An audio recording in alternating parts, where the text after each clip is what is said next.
Hello there everybody, this is Alex from Hardcoin Guides, bringing you my guide for God of War Chains of Olympus on God difficulty. Today we are doing part 7 entitled The Groves of Persephone. Did I get all that right? Chains of Olympus, God difficulty, Groves of Persephone. This is the final boss section. Before we do the final boss itself, we have to do, I think this part's pretty cool, but we have to do, a different, quick time event. They're doing all the quick time events the game gave you, which I think is actually pretty damn neat. Pretty neat way to include them, basically, and show, yeah, this is all his red orbs, magic, health, and so forth. And you gotta give up everything in order to go inside Elysium to see, Calliope again. And then, of course, once you go inside, you have to struggle to get her off you and what have you. And after that, you have to get your blades back and your weapons back. And the way that works is upon each kill, I don't think it matters how many orbs you get. It's typically just upon each kill, it seems, that you start to get your stuff back. And the thing that you want to kind of really want to have back is at least that shield. You need that shield / parry. So parry is incredibly important, but the shield is important. So yeah, kill 5 of these ghosts just by grabbing them. More ghosts will be around even when the guys do spawn, like the main antagonistic douchebags do spawn. The dual blade enemies, when they start coming in, there still will be ghosts that you could use to kill and get health back, and not only that, but just make it a little bit faster to kind of get stuff done. However, these guys are incredibly aggressive, so even trying to get ghosts killed while you're doing this is quite hard. So yeah, as you can see, my health. My health, went up. Max health went up. But once you get, I think, a few kills, you get this shield thing. And it's really good to kind of just have this in general, only because of the fact that you can use it to kind of just get them off you for even just a second. And then after a few levels, I think we're down level 3 for blades. So we should have the full triangle combo. But yeah, every kill gets you a new upgrade thing back. And it's pretty neat, but this part does get kind of a little bit annoying with these guys. And like I said, just use the shield to your advantage to kind of just get them even off you, just even for a second. Just that split second of just getting them to stop attacking is just enough to help out big time.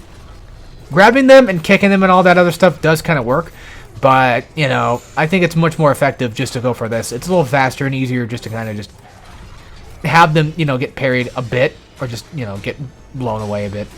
Which I just now realized, since I think this is like a shield of Helios, right? Or something like that.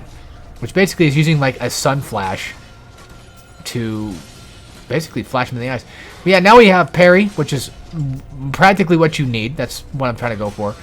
And this is going to be extremely powerful toward them. I think you do also get Gauntlet at some point, but I'm just going to stick with just using the Blades parry, because I feel like the Blade parry is the best parry. I still feel like Blade parry in this game, the square variant of it, not the triangle one, but I do feel like the square variant of it is just incredibly good. But yeah, like I said, you can go for the ghosts that are the normal civilians that are kind of just running around, because they do respawn and stuff, and you can go for them and get some nice, easy, free, one-shot kills. And on top of that, make your life a little bit faster here. But of course, once everything's all kind of finished and done, these guys are going to start spawning in, and they're going to be way more aggressive than they really should be. But if you know how to parry these guys properly, then go for that. But of course, if you're like me and you're kind of struggling against them a little bit, then Efreet is a pretty good tool for magic to use against them. So yeah, I recommend just keep it as simple as you can. Try not to use magic too often. I mean, just try to go for the parry things and what have you.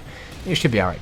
So a couple of bow guys are going to spawn. I think shielded enemies also spawn in this one, and there's eventually going to be a Sabertooth. When it comes to shielded guys, I highly recommend not breaking off all their shields and then attacking them one. I recommend going them one by one, shield, break shield, attack guy, kill him. Break other shield, attack guy, break him. I had the confidence in myself to just be able to take out these guys regardless of how many shields I broke. But that's what I recommend for most of the time if you want to play it safe. It's just going for one guy with a shield and then just breaking that and hitting him. But yeah, this is a section I recommend using Gauntlet for, at least for the beginning part. Mainly because of the Sabertooth. And just, get rid of him. And as you can see, I did have a thing where I somehow accidentally knocked him out of bounds, but that's fine. I mean, he should be alright. Then after that, more bow guys are going to spawn, and of course the big shielded enemy is going to spawn. You can use Gauntlet on him. It works great.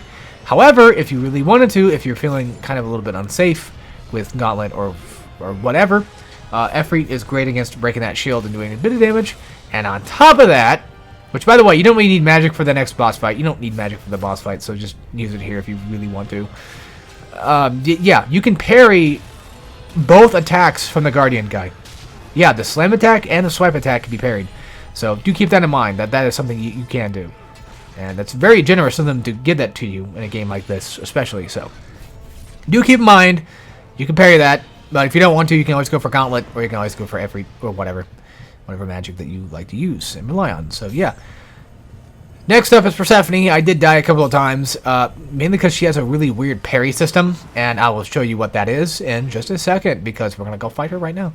So, first of all, she's going to throw out this, like, jump in the air dash attack. You can parry that.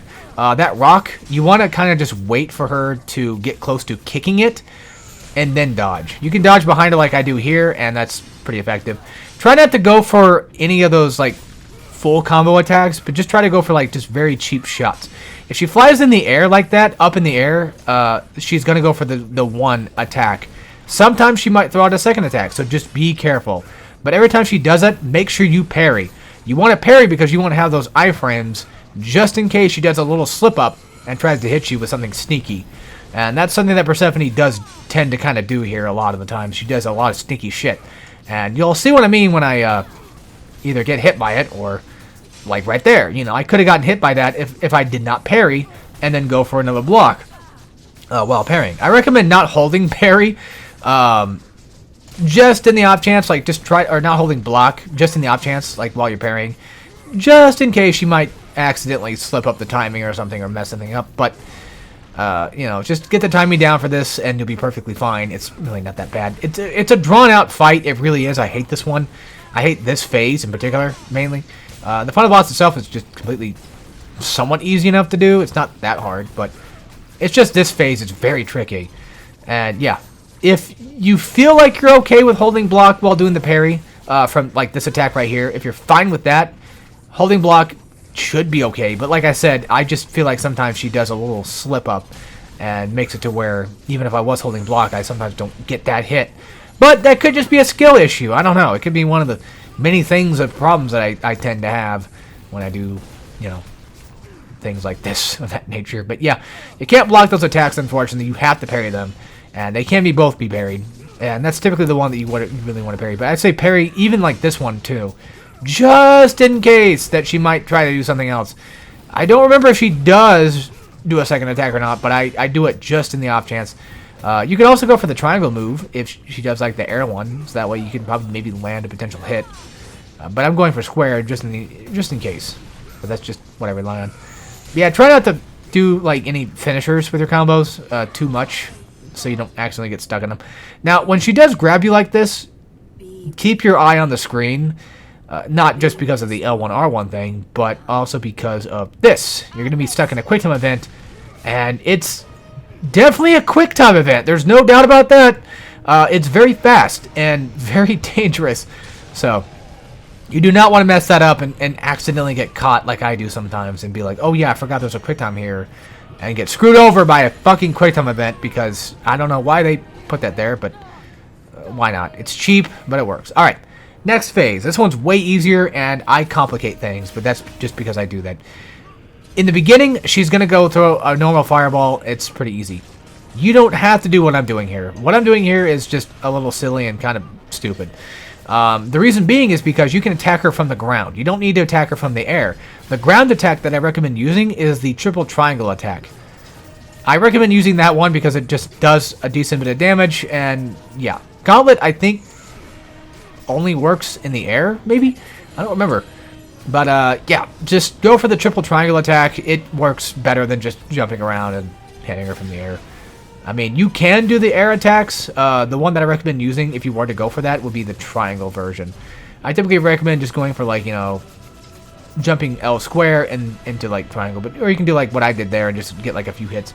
The reason why the triangle and air move is pretty okay is because, or the L1 triangle and air is okay, is because of that slam attack. It definitely kind of shows like it does a decent bit of damage. But yeah, after a while, after a certain amount of health or whatever, she's just eventually going to get to a point where she's going to keep continuously throwing the fireballs back. So just keep your eye on that, and just prepare yourself that she's probably going to do it anyway. That's what I'd say. And then this laser thing is easy to dodge. You just kind of like run toward her and then like get to the other side of the arena, and then after that you just run toward the screen, and then you can just dodge it that way. It's slow enough to where it doesn't matter. But yeah, you can see right here, yep, triple triangle works just well enough. The first attack might not hit, but that last attack is the damage doer, so that's kind of what you want to go for. And of course, this got revamped into like God of War 3 and Dante's Inferno. They used that particular attack for those games. And yeah, you want to make sure you're at a good enough distance for the projectile throwing competition, because if you're too close to her, it'll just hit the pillar and it'll just stop it, you know, full outright. So, something to kind of be careful of. Fair warning. And then, yeah, I'm just going to throw some magic at her because why not? I just want to get this fight over with. It's really not that difficult of a fight. I think Persephone, in my opinion, is like the easiest final boss of any God of War ever. I feel like she's just such a piece of cake that it's insulting how easy she is. And I tend to kind of, whenever I think about Chains of Olympus, I tend to forget about her just in general, because like she's just such a non-threat at all in this game in any way, shape, or form. So yeah. And right there, you don't need to get her down to full health either. It's just such a cop-out. But I didn't make the game. It is what it is. Like, yeah. So after that, you're done, and we beat God Mode. So, congratulations. You beat definitely one of the easier God of Wars out of all of them. Now, in terms of difficulty out of 10, I gotta go look and find out what I gave the other ones real quick, because I don't remember at all. I think I gave like God of War 2 like maybe a 4 out of 10, I don't know. Yeah, I did. Okay. This game gets a straight up 2 out of 10. It has parts that are hard, but other than that, it's not that hard at all. It's really not that. Stop hitting things. Fuck. Sorry, I'm so fucking clumsy. My hands move here, there, and everywhere, and I hit things all the time, and it pisses me off. I'm sorry, but yeah, so easy 2 out of 10 difficulty. Not that hard. Tartarus and Tower of Persephone gets harder. Those are like the only sections of the game that I would even consider hard at all, or challenging, I should say. Yeah, Basilisk, got me a few times, but other than that, Chains of Olympus is a pretty easy one to go through. And if this is like your, like if you wanted, I'll say this, if you wanted like a God of War to go through that's easier on God mode than all the others, this would be it. So that's what I recommend. Yeah, 2 out of 10, not that hard, because I've done it forever, but yeah, it gets challenging later. Good game, of course, still. I still like it. It's still one of my favorite God of Wars, and I like playing every once in a while, but yeah, Persephone is just a pushover, and that's unfortunate. So, in terms of what guides are coming next, because I'm pretty sure that people probably like to hear about those types of stuff, I still plan on doing X-Men Origins Wolverine next on hard, and then if I'm still in the mood for Marvel stuff, I'll probably just end up doing Deadpool right after. If not, maybe Transformers might show up again. I don't know. And if not that, who the hell knows what else? So that's all I'm really going to say. I know, Pikmin 4 is coming out, and we're kind of getting, behind on the Pikmin stuff, but I'm the only one that, is going to be able to do all those. So, yeah. I wouldn't worry about those for a while. I would just consider them basically dead at this point. So, yeah. With that being said, I don't think I have much else to say besides X-Men Origins Wolverine should be next, and I would say look toward that maybe. I don't want to give a specific date. I'm not even going to say a specific month because I don't know what's going to happen at the end of this month, all right? I'm going on vacation for like a weekend, kind of, like 5 days, basically. I'm going to be gone for like 5 days, and so, yeah, I'll probably tell you guys all about that when I get back. Maybe, probably, I don't know. Well, we'll see, but yeah. I'm going to be gone for a bit, and I'm hoping that this will be enough to kind of refresh my brain and hopefully change some things in my life around to make things a little bit better, I guess you could say. But with that being said, hope you guys enjoyed. Hope it wasn't too much of a struggle to get through this, and I know it took me a long time to finish this guide. Like, good lord. It's still now Saturday the 15th of July for 2023, so I'm still... Literally, when I recorded episode 5, I'm recording episode 7 like right now, so it's kind of funny how that worked out. But yeah, I'm going to go ahead and get these things rendered out and get them uploaded and get this series done.